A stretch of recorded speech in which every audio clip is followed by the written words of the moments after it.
Hello everybody! School is back in session. It's starting to cool off. Fall is in the air and another change. I changed my hair. It's good to see everybody again. My name is Shannon Ernster. I'm a realtor here in Frisco, Texas with Ebby Holiday. I hope everybody is doing well. What the heck is going on with this market? And I know that we've been talking about this for the past couple of months, but we have definitely seen a change. All the way up until February and March of this year, the housing market was hot, on fire.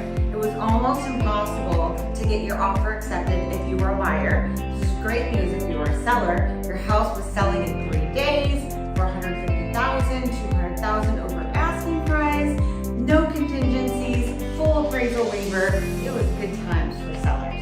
Not so much if you were a buyer. It was a very stressful time if you were a buyer.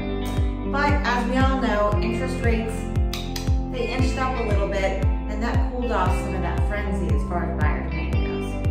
So what's going on? What are we seeing? Is the market crashing? Are house prices dropping through the floor? Well, stay tuned and we'll cover all of that. Welcome back, everybody. Well, yes, things are changing. The main thing that we're seeing is that buyers are starting to retain some of their negotiation power. If you're thinking about buying a home this year, this is great news. Even though technically it's still considered a seller's market, it is much more moderate than we've seen over the past couple of years.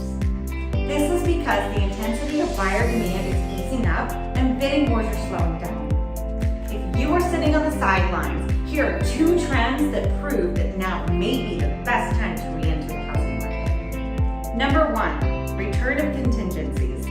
Over the last 2 years, buyers were willing to waive inspections, repairs, and even sign appraisal waivers, basically vouching to buy the house at the offer price, even if the appraisal came in much lower. This was an attempt to make their offer seem more appealing and to win in those bidding wars.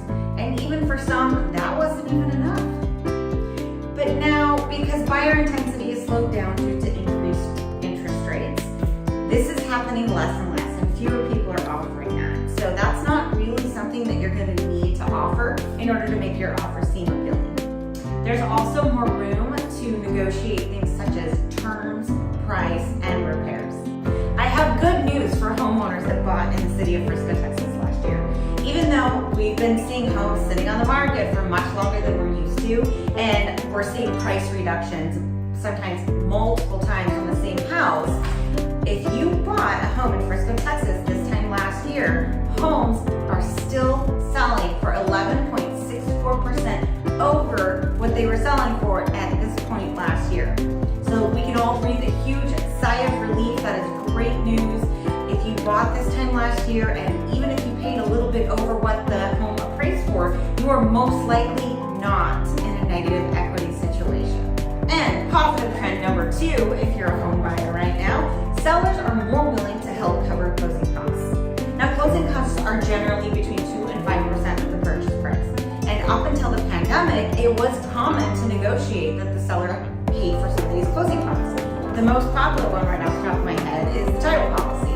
Before all of this frenzy, sellers would very often pay for the title policy. We're starting to see that over the last couple of months.